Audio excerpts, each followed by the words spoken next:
Did the early church muzzle the canon? The question, I think, is did the early church suppress certain books from being in the canon? And of course, that's kind of in the popular media. That's what people think happened. They think there's secret manuscripts in the Vatican and this sort of thing that they know would destroy the Christian faith. This kind of stuff. Anytime you're dealing with a group that has some things that are not completely self-evident, then we tend to come up with conspiracy theories. The ancient church did not muzzle the canon. What they did was they had essentially three criteria for determining what was Scripture. The first is, and the most important, is apostolicity. Was it written by an apostle or an associate of an apostle?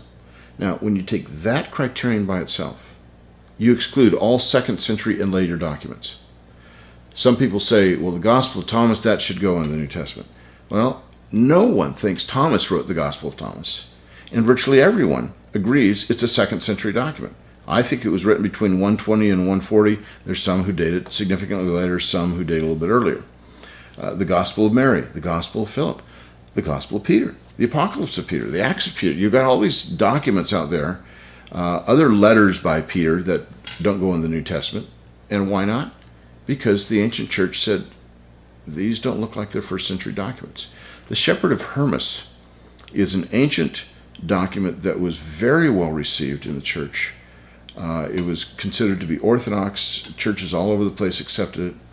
But it was written in the middle of the 2nd century by the brother of the Pope, apparently. And we have what's known as the Muratorian fragment, or Muratorian canon, that's written about AD 180. And it lists the books that were authorized to be read publicly in church services. And it talks about the Shepherd of Hermas. And it says, this is good reading, do it privately, but it doesn't belong in authoritative church service worship because it was written recently in our own time in Rome. Well, those kinds of things are very significant. So it's not just heretical books, but even orthodox books that didn't make it into the canon because they didn't pass the test of apostolicity. So the first question I ask is, when was this thing written? When the Gospel of Judas came out. Nobody thought Judas wrote that. In fact, you'd probably be fairly insane if you did. Nobody thought it went back to the 1st century. Everybody knows it's a Gnostic document. Does it qualify? Of course not. It's a later document. It's not written in the 1st century and all the rest. The second canon is Catholicity, and that is, does it fit in with the views of the universal church? Catholicity doesn't mean Roman Catholic, but the churches in the ancient world, did they generally accept this document or not? There were some that were slow to get accepted. 2 Peter was especially slow in getting accepted. They weren't sure if that was written by Peter. And part of the reason for this is that there's so many documents that we have in the ancient world that were allegedly by Peter. The church got a little bit skeptical, and it took them some time to accept 2 Peter. It didn't take them time to accept 1 Peter, but 2 Peter took a lot longer. Then the third criterion is orthodoxy. Does this book conform to what we know to be orthodox? And how do you know what's orthodox? Is it a circular argument?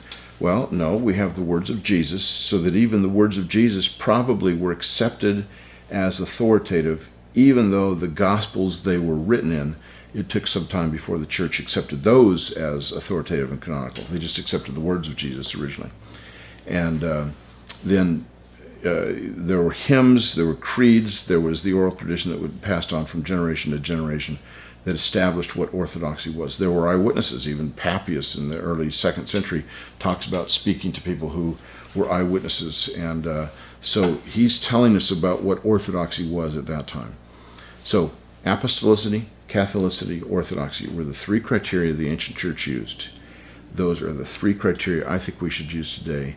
The ancient church did not, in any sense, muzzle the canon.